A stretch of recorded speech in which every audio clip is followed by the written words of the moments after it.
Hello, welcome to my review of Castlevania Lords of Shadow 2. This is the third installment of the Lords of Shadow series, where you play as Gabriel, also known as Dracula, as he faces new threats in this latest game. So let's first talk about the gameplays of Lords of Shadow 2. This game is much different than what you experienced in the previous series of Lords of Shadow 1. There is no more chapters, but rather it is one huge world, where every location is linked together. You can say this is more like a Symphony of the Night or Metroidvania type of game. The further you dwell into this game, the more locations you unlock. The more you unlock, the more skills and abilities you will gain. Using these new skills and abilities, you can return to previous locations to get items that may be out of reach until now. This allows many interesting ways to find hidden pain box, which upgrades your health, void, and chaos gauge, as well as many scrolls which contain information or background history. Sadly, due to the structure, since you will only have one save, you won't be able to refight any boss you've beaten, or have any way to see any cutscenes or events once you complete it. Like the previous Lords of Shadows, there are a few puzzles in this game. Unfortunately, both comes into two types: easy and annoyance. Easy types are generally putting puzzles together to form a picture, or simple jumping, reaching the goal style. The annoying ones, especially if one that isn't experienced, are the stealth types, similar to the Metal Gear Rising series. In the stealth puzzles, you must find a way to get to the goal without getting caught. Getting caught generally results in death, which you will have to try again from the checkpoints. It does become easier if you understand the tools you are given to help pass those stealth puzzles. But for those who aren't in depth in these types of situations, will find it very frustrating, as a simple mistake will just cause a lot of failure. Like in the previous Lords of Shadow 1, when you destroy destructible environments and kill enemies, you get experience points. You can use these experience points in two ways. The first way is to use it to buy new skills or upgrade specific skills for your three main weapons: the whip, the sword, and the claws. The second way is to use those experience points to spend on the shop to buy art pictures, which there are over 400 of them, dungeon keys used to get specific items from locked pedestals, and last, special items which will benefit you in the game. There is also another type of experience points, but this one is more direct toward the skills itself. In battle, when you attack with a skill, you gain experience points for that respective skill. Once you fully master it to 100%, you can transfer it to the respective weapon. Once that weapon gains enough experience, it will level up, making it stronger than usual. Since the game is very Metroidvania, there should be a nice map to help you out, so you won't be confused on where you are or where you want to go, correct? Unfortunately, that is not the case. Accessing the map in the travel logbook really doesn't show you anything. All it does is tells you how many total pain box that is within your point of view in that specific area. The mini-map, on the other hand, at the top right corner when you're playing, does help somewhat, but it doesn't help in terms of the general overview in a 3D environment to better plan how or where you want to reach your goal.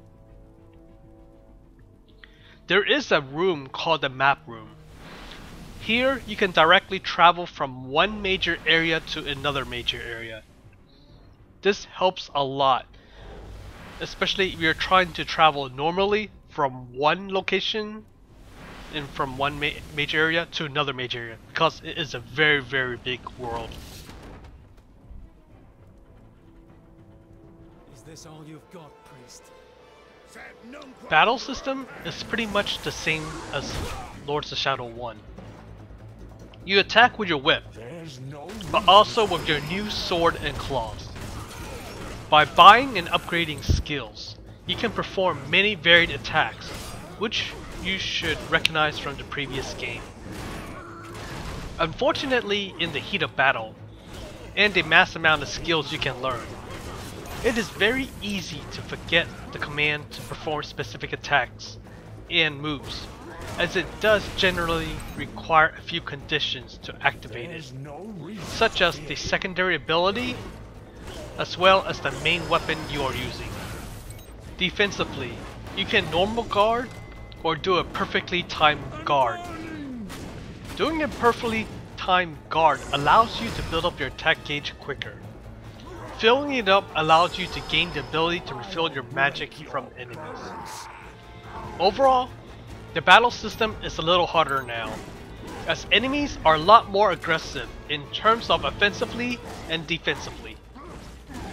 Offensively, they aren't susceptible to being staggered while you attack, meaning they can easily counterattack while you are still hitting them.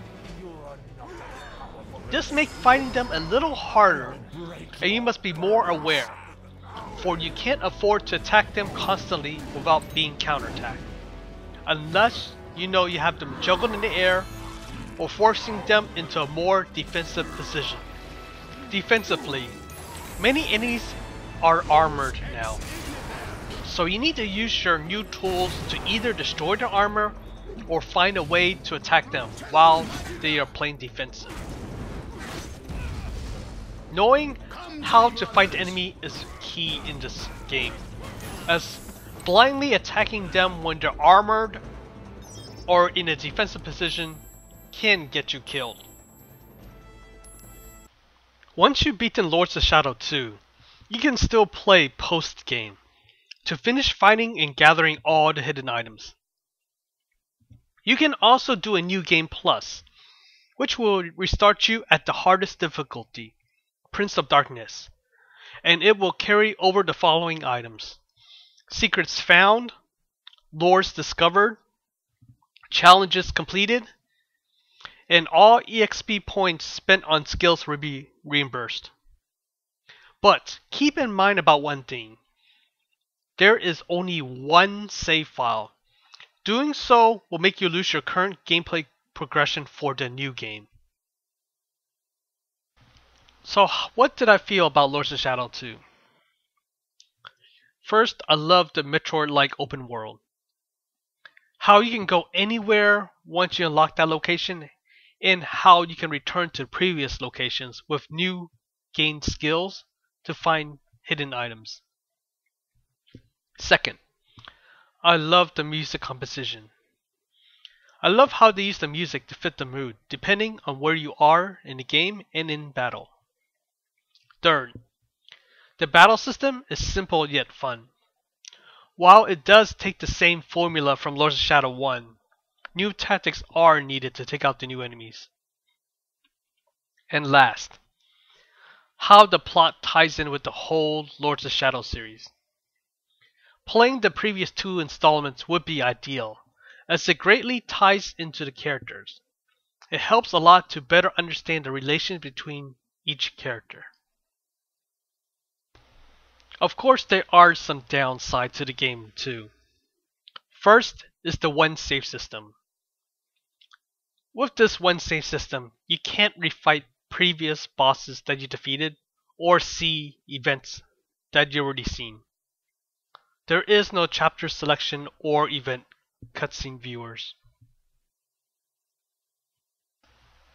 Puzzles can be annoying for some players, which is the second point. The stealth puzzles can be frustrating, if you don't take full advantage of all your abilities. And the final point, it is the final boss and the ending. It feels like a huge disappointment to me. Sadly, the final battle in this game does not take advantage of your full arsenal, unlike in Lords of Shadow 1. Even I was surprised that was the final battle. The ending also left me in a confused state, and I questioned myself, is this really the ending? Granted, I have yet to play the hardest difficulty, so it might unlock a special or secret ending if you beat it. Overall, it took me about 17 hours to beat the game with a 70% completion rate on normal difficulty. Since I did explore a lot, I would say the game should be beatable in about 15 hours or so. Last, the question rises. Should I play Lords of Shadow 2? If you are a fan of the previous two installments, yes, you should play it. If you are not a fan of it, this one might be more toward your style, especially if you like a more Symphony of the Night or a Metroidvania type 3D style. If you are new to the game, it is worth checking out, although I will say that the difficulty is much higher than the previous two installments. Thanks for watching my very direct review of Lords of Shadow 2. I hope it does point out the main key ideas you are looking for in the game, and hope you will try it out. I honestly had fun with the game and feel it is an overall improvement compared to the first game. Thank you for watching.